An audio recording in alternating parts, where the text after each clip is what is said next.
எனக்கு இந்தியாவில் இருக்கக்கூடிய 543 எம்பிங்க ஐயா, 543 எம்பி எடுத்து மனசாட்சியோடு ஒருவர் பாராளுமன்றத்தில் இருப்பதற்கு தகுதி இல்லை என்றால் தயாநிதி மாறன் அந்த 543 முதல் ஆளாக இருப்பார். முதல் ஆளாக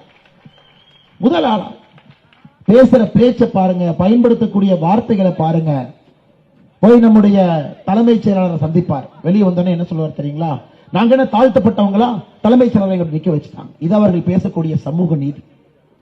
வெளியே வந்தோடனே பத்திரிகையாளர் சந்திப்பில் சொல்லுவார், நாங்க என்ன தாழ்த்தப்பட்டவங்களா? எங்களை பாருங்க இப்படி பேசிட்டார். கேடி பிரதர்ஸ் நீங்க சொன்னீங்க, அதெல்லாம் பழைய வார்த்தைங்க ஐயா, அதெல்லாம் தாண்டி இன்னைக்கு போயிட்டாங்க. இன்னைக்கெல்லாம் பில் கேட்ஸுக்கு சரிசமமா இருக்கக்கூடிய ஒரே ஒரு குடும்பம் கோபாலபுரத்து பக்கத்தில் இருக்கக்கூடிய இந்த குடும்பம் மட்டும்தான். அதாவது ஐயா, நீங்கள் புரிந்து கொள்ள வேண்டும், மந்திரி ஆக்குறாங்க. மந்திரி எங்க ஆகிறாங்கன்னா, டெல்லியில போய் ஒரு முக்கியமான துறைக்கு மந்திரி ஆகிறாங்க. இது எவ்வளவு பெரிய அநியாயம்னா, அண்ணன் சன் டிவி நடத்துறார், தம்பிய அதே துறைக்கு மந்திரி ஆக்குறாங்க. நீ நல்லா புரிஞ்சுக்கணும், எவ்வளவு பெரிய கொடூரமான ஒரு மோசமான ஆட்சி இந்தியாவில் நடந்து கொண்டிருப்பது என்பதை மத்திய சென்னையினுடைய வாக்காளர் பெருமக்கள் நன்றாக உணர்ந்து கொள்ள வேண்டும். அண்ணன் சன் டிவி நடத்துறாரு, தம்பி மந்திரி சபையில டெலிகம்யூனிகேஷன் அதே துறைக்கு மந்திரி ஆகிறார். 2 பேர் சேர்ந்து பிஎஸ்என்எல் என்கின்ற நிறுவனத்தை தரையிலே போட்டு மிதித்து அழித்து விட்டார். தரையில போட்டு மிதித்து அழிச்சாச்சு. போட்டியாக யாருமே வரக்கூடாது. பிஎஸ்என்எல் என்கின்ற நிறுவனம் வச்சிருந்ததே, அந்த நிறுவனம் இந்த மந்திரி அப்ப தயாநிதி மாறன் அவர்களுக்கு கனெக்ஷன் கொடுத்திருந்தாங்க வீட்டில் பயன்படுத்துவதற்கு. சன் டிவியினுடைய அப்லிங்கிங் எல்லாம் அதை பயன்படுத்தி அப்லிங்க் பண்ணாங்க சேட்டலைட்.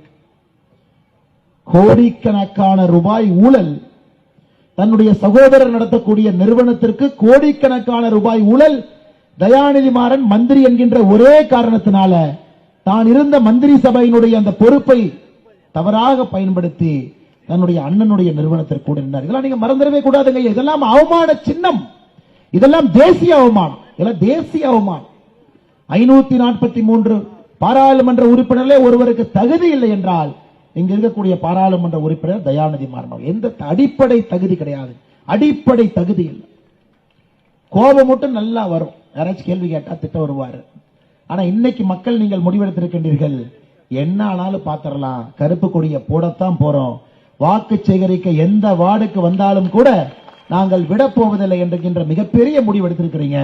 நான் இதை நிச்சயமாக பாராட்டுகின்றேன் சகோதர சகோதரி. இப்பதான் உண்மையான ஜனநாயகத்தை நீங்க பார்க்க போறீங்க.